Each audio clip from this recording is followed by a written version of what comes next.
Alors, je vais essayer de répondre à la question qui est souvent posée, quel salaire minimum dois-je gagner pour vivre à Dubaï? Alors, déjà, bien comprendre en introduction que je vais répondre pour un standard de vie européen. Comme on sait que selon le standard de vie donc des différents pays, il n'y a pas les mêmes besoins, donc pas du tout le même niveau de salaire nécessaire. Alors, pour un standard de vie européen à Dubaï, il y a un montant, à mon sens, aujourd'hui à Dubaï, il y a un salaire qu'il faut retenir, qu'il faut avoir au moins lorsqu'on est célibataire, je précise, eh bien c'est 12 000 dirhams. C'est le montant, 12 000 dirhams, qu'il faut gagner par mois minimum lorsqu'on est célibataire. Okay?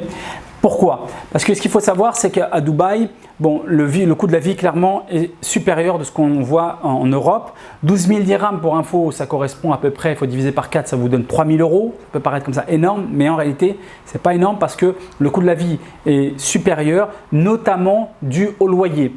Vous n'avez pas de loyer à moins de, on va dire, 5 000, 6 000 dirhams, c'est compliqué. Okay? Bien sûr, il y a des loyers en dessous, mais comme je vous disais, pour un standard européen, on va très souvent se situer à peu près dans ces eaux-là.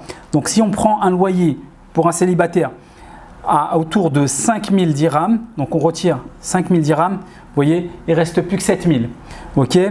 Si vous faites une location de voiture, admettons, ce n'est pas nécessaire, ce n'est pas indispensable, mais si vous le faites, ça va être minimum, on va se retrouver à 2000, on va dire 2000, 2500 dirhams. Ok? Donc on a dit précédemment 7000, 7000 moins 2500, donc déjà il ne reste plus que 4500. Si on dépense par jour, combien? Si c'est 100 dirhams et qu'on inclut nourriture et on va dire petite sortie, on est vraiment sur un budget, ça fait 25 euros, on est vraiment sur un petit budget, hein, vraiment un petit budget.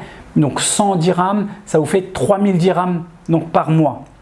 Donc on disait qu'il restait 4500, donc sur un petit budget, on retire 3000 dirhams, il ne reste plus que 1500. Vous avez forcément après des petits frais, des petites dépenses par-ci par-là, des petits achats de vêtements ou autres. Voilà, vous avez vu, ça va très vite. Donc, et là, on parle sur un petit niveau de dépenses. Peut-être que la voiture, la location de voiture, on va la squeezer pour pouvoir économiser. Donc vous voyez, très rapidement, alors on peut jouer sur les différents facteurs. Chacun va monter ou descendre le curseur selon les différents postes, c'est à vous de voir. Mais tout ça pour vous dire que 12 000 dirhams, ça me semble être le minimum pour un célibataire standard européen.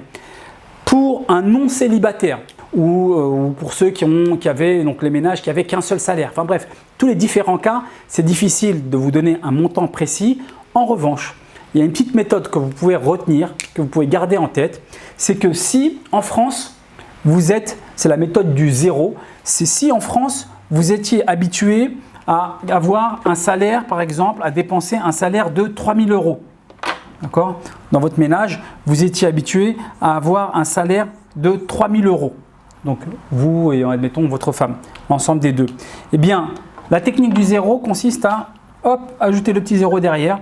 Il vous faudra un ou plusieurs contrats à hauteur de 30 000 dirhams. D'accord? Si par exemple, très souvent, lorsque les expats viennent, par exemple, il n'y a qu'un des deux conjoints qui travaille. C'est pas tout le temps, c'est pas toujours le cas, mais très souvent c'est le cas. Donc, si vous étiez amené à gagner 3 000 euros à vous deux en France, il faudra qu'au moins vous arriviez à rentrer un contrat à 30 000 dirhams. On peut développer comme ça. La technique zéro est pratique. Si vous êtes en France amené à toucher 5 000 euros, on rajoute un zéro, ça fait 50 000 dirhams. Ça veut dire que si par exemple un des deux conjoints touche par exemple 35 000 dirhams et l'autre conjoint touche 15 000, on arrive à 50 000. Donc, vous allez avoir à peu près un niveau de vie équivalent à 5 000 euros en France. Okay? C'est très important. Bon, pourquoi il y a une différence de 10? Bon, déjà, la devise, c'est 4. 1 euro vaut 4 dirhams. Et ensuite, comme le coût de la vie est supérieur et qu'on est amené aussi, l'autre élément, il y a 3 composantes en fait, et on est amené en fait à Dubaï à dépenser beaucoup plus qu'on le fait en France. Ça, c'est une troisième composante qui est très importante à retenir. C'est la ville du tourisme de luxe, donc on est amené à en profiter, on va avoir voilà, plein de chaînes de restaurants, manger beaucoup à l'extérieur, à faire tout un tas d'activités, donc on est amené à dépenser plus d'argent. C'est juste, en fait, c'est pour ça. Donc du coup, tant qu'à faire à être à Dubaï, autant se faire plaisir. Donc voilà. Garder et conserver cette technique du zéro qui ne vient pas de moi d'ailleurs au passage, une dédicace à mon ami Badro qui m'a soufflé cette idée-là, qu'effectivement je trouve qui est très efficace et très simple à comprendre et qui est très proche de la réalité. Et j'en profite pour donner un big up à toute la communauté de l'anneau, Farid, Cédric, Medo, à vous tous. Big up les gars. Et voilà, c'est terminé. Je vous dis à bientôt pour une nouvelle vidéo. Ciao! Abonne-toi à cette chaîne et je te dis à bientôt.